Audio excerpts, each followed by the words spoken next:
নমস্কার বন্ধুরা, পম্পার কিচেনে আপনাদের সকলকে স্বাগত। আজ আমি পাকা কলা দিয়ে অপূর্ব স্বাদের একটা রেসিপি আপনাদের সাথে শেয়ার করব।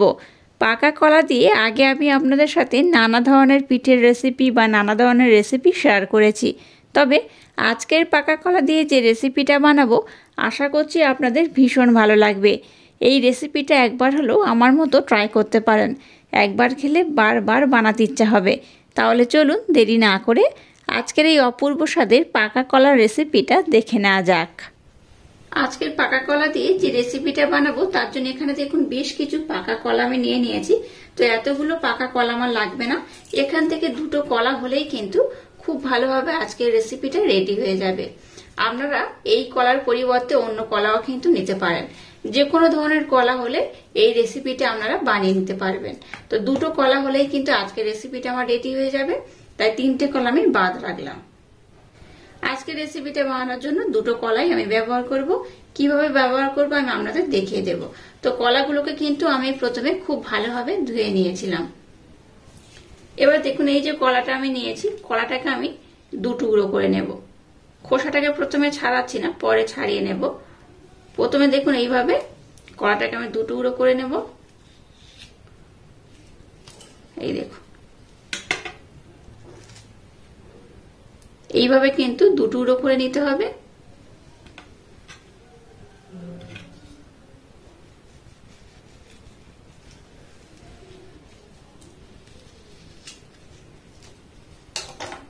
দুটো কলাকে আমি এইভাবে দু টুকরো করে নিয়েছি, আর কিভাবে ব্যবহার করবেন সেটা আমি একটু পরেই দেখিয়ে দেব।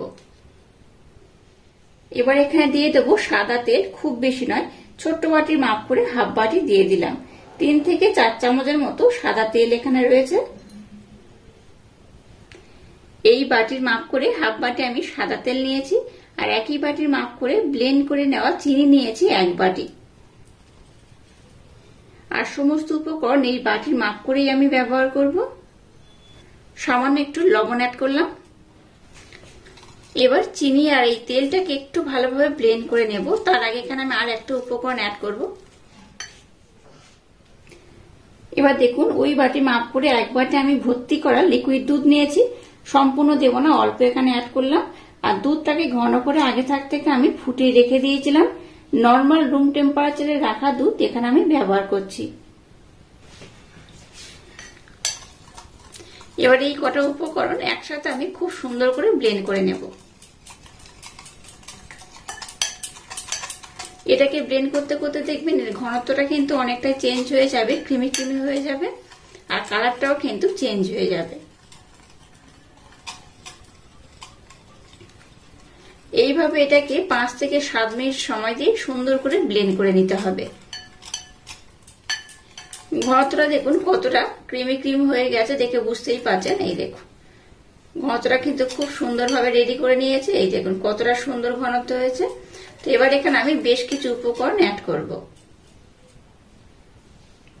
এবার দেখুন এখানে যে বাটি আমি ব্যবহার করেছি, সমস্ত উপকরণ যে বাটির মাপ নিয়ে আমি ব্যবহার করছি সেই বাটির মাপ করে হাফ বাটি সুজি এখানে আমি অ্যাড করব।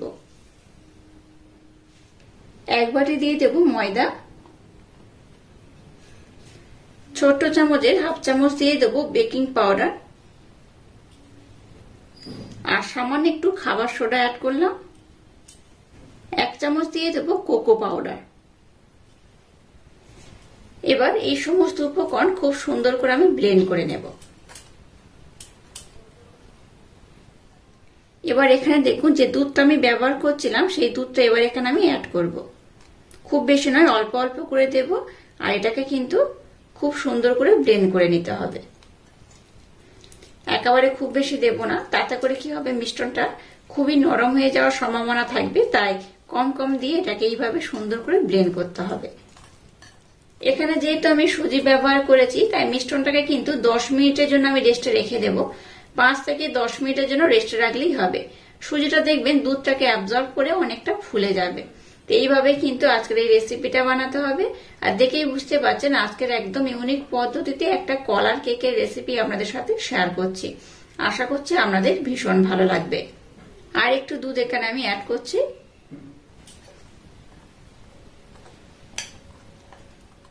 একদম সহজ পদ্ধতিতে ইউনিক ভাবে এই কেকটা একবার হলো ট্রাই করবেন, আশা করছি আপনাদের ভীষণ ভালো লাগবে।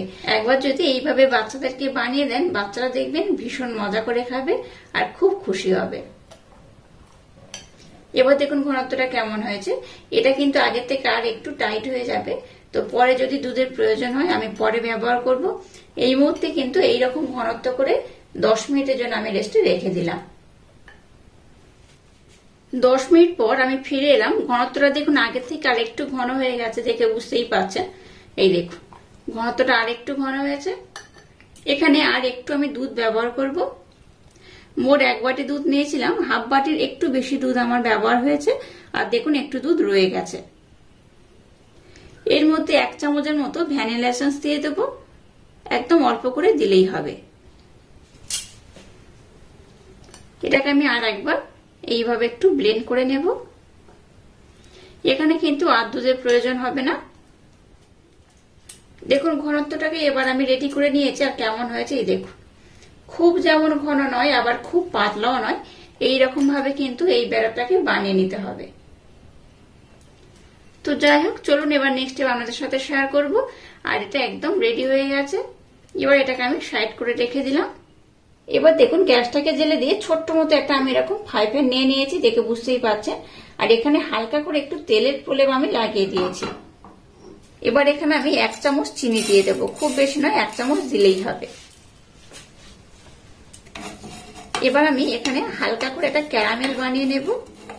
আপনারা যদি ক্যারামেল বানাতে না চান তাহলে ক্যারামেলের পরিবর্তে এখানে কিন্তু গুড়ও ব্যবহার করতে পারেন, কিংবা বাতাসাও ব্যবহার করতে পারেন। গ্যাসের ফ্লেমটাকে একদম লো রেখে এটাকে কিন্তু এইভাবে একটু জাল দিয়ে দেবেন, দেখবেন এটা কিন্তু কালারটা অনেকটা চেঞ্জ হয়ে যাবে। দেখুন আমি দেখাচ্ছি, কালারটা কিন্তু অনেকটাই চেঞ্জ হয়ে গেছে। এই দেখুন আমি কিন্তু একদম পুড়িয়ে ক্যারামেল বানাবো না, জাস্ট একটু হালকা ইয়েলো বা একটু হালকা লাল হলেই কিন্তু হবে। দেখুন কালারটা কিন্তু এবার অনেকটাই লাল হয়ে গেছে। এই দেখুন, দেখে বুঝতেই পারছেন কালারটা কত সুন্দর হয়েছে। তো যাই হোক, চলুন এবার আমি নেক্সট স্টেপ আপনাদের সাথে শেয়ার করব। এবার দেখুন কলাটাকে আমি নিয়ে নিয়েছি। এবার এই যে কলাটাকে আমি কেটে রেখে দিয়েছিলাম, এবার খোসাটাকে আমি ছাড়িয়ে নেব।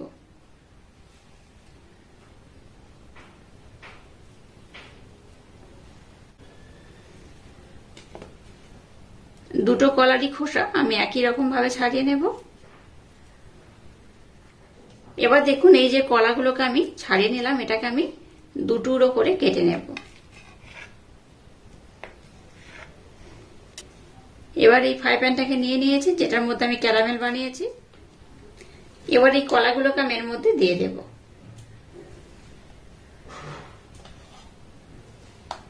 এইভাবে দেখুন সাজিয়ে সাজিয়ে যে কটা ধরবে আমি দিয়ে দেব। এবার যে ব্যাটারটাকে বানিয়েছি, ব্যাটারটা আমি উপর থেকে দিয়ে দেব।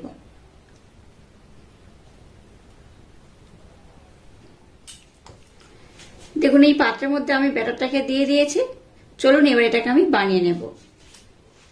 এবার দেখুন গ্যাসটা জেলে দিয়ে এরকম একটা তাওয়া বসিয়ে দিয়েছি। এবার যে এটা আমি ফ্রাই প্যানটা ব্যবহার করছি ছোট্ট মতো, সেটার মধ্যে বসিয়ে দেব। গ্যাসের ফ্লেমটাকে প্রথমে 5 মিনিটের জন্য একটু হাই দেব, তারপর লো করে ঢাকা দিয়ে এটাকে খুব সুন্দর করে বানিয়ে নেব। এবার এটাকে আমি ঢাকা দিয়ে হতে দেব।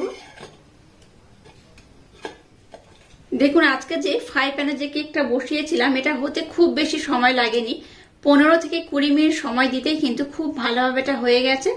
এটা এখনো গরম রয়েছে, একটু হালকা আমি ঠান্ডা করে নিয়েছি। তো যাই হোক, এটাকে আমি আর একটু ঠান্ডা করে নেব, তারপর আপনাদের দেখাবো কেকটা কত সুন্দর হয়েছে। একটা বড় স্টিক নিয়ে আমি আপনাদের দেখিয়ে দেবো। দেখুন মিডিল পোর্শনেই দিলাম, এখানে দিয়েই দেখিয়ে দেবো যে কেকটা হয়ে গেছে কিনা। এই দেখুন এই স্টিকটার মধ্যে দেখুন কিচ্ছু লেগে নেই, তার মানে কিন্তু এই কেকটা খুব ভালোভাবে রেডি হয়ে গেছে। আর এই কেকটা ভীষণ স্পঞ্জি হয়, নরম হয়, তুলতুলে হয়। দেখে বুঝতেই পারছেন কতটা নরম, কতটা তুলতুলে, কতটা স্পঞ্জি। একটু ঠান্ডা করেই আমি আপনাদের দেখাবো কেকটা কত সুন্দর হয়েছে। কেকটাকে ঠান্ডা করে নিয়েছি। এবার দেখুন অটোমেটিক ঠান্ডা হতেই দেখতে পাচ্ছেন এই দেখুন ধারের পোর্শন কিন্তু এইভাবে ছেড়ে গেছে, দেখে বুঝতেই পারছেন কতটা সুন্দর হয়েছে। আমি তাও একবার ডিমোল্ড করে নেব, যেহেতু একদম নিচের পোর্শনে কলা রয়েছে, তাই একটু সাবধানে কিন্তু এটাকে ওঠাতে হবে। এইভাবে একটু আমি ডিমোল্ড করে নেব ছুরিটা দিয়ে। এবার একটা প্লেট নিয়েছি, প্লেটের মধ্যে এটাকে আমি ডিমোল্ড করে নেব। এইভাবে ট্যাপ করলে দেখবেন অটোমেটিক ছেড়ে উঠে আসবে। দেখুন এখানে যেহেতু আমি ক্যারামেল বানিয়ে দিয়েছিলাম তার জন্য কিন্তু এরকম সুন্দর একটা কালার হয়েছে। এবার এটাকে আমি কেটে আপনাদের দেখাবো এটা কত সুন্দর হয়েছে। এবার দেখুন এটা আমি ছুরি নিয়েছি, ছুরির মাধ্যমে আপনাদের কেটে দেখাবো এই কেকটা কত অপূর্ব হয়েছে। একবার হলো ইউনিক পদ্ধতিতে এই কেকটা বানিয়ে দেখবেন, একবার খেলে আপনাদের বারবার খেতে ইচ্ছা করবে। এই দেখুন, যেহেতু কলা দিয়েছিলাম একদম নরম, আর যেহেতু ক্যারামেল বানিয়েছিলাম তার জন্য কিন্তু কালারটা এতটা সুন্দর হয়েছে। দেখুন কতটা নরম হয়েছে, কতটা তুলতুলে হয়েছে, আর কতটা স্পঞ্জি হয়েছে। এই দেখুন, দেখে বুঝতেই পারছেন কতটা সুন্দর। এই দেখুন, এইভাবে হাতের মধ্যে নেবেন, দেখবেন একদম ভেঙে যাবে। খুবই সুন্দর দেখতে হয়েছে। এটা শুধু দেখতে নয়, খেতেও অপূর্ব, অসাধারণ। বাচ্চা থেকে বড় সবাই ভীষণ পছন্দ করবে আর খুব মজা করে খাবে। আর আজকের এই অপূর্ব স্বাদে কেকের রেসিপিটা যদি আপনাদের ভালো লাগে তাহলে চ্যানেলটাকে লাইক, শেয়ার, কমেন্ট এবং সাবস্ক্রাইব করবেন, আর পাশে থাকা বেল আইকনটা প্রেস করে দেবেন। তাহলে টাটা, আবার দেখা হচ্ছে নতুন কোনো রেসিপি নিয়ে।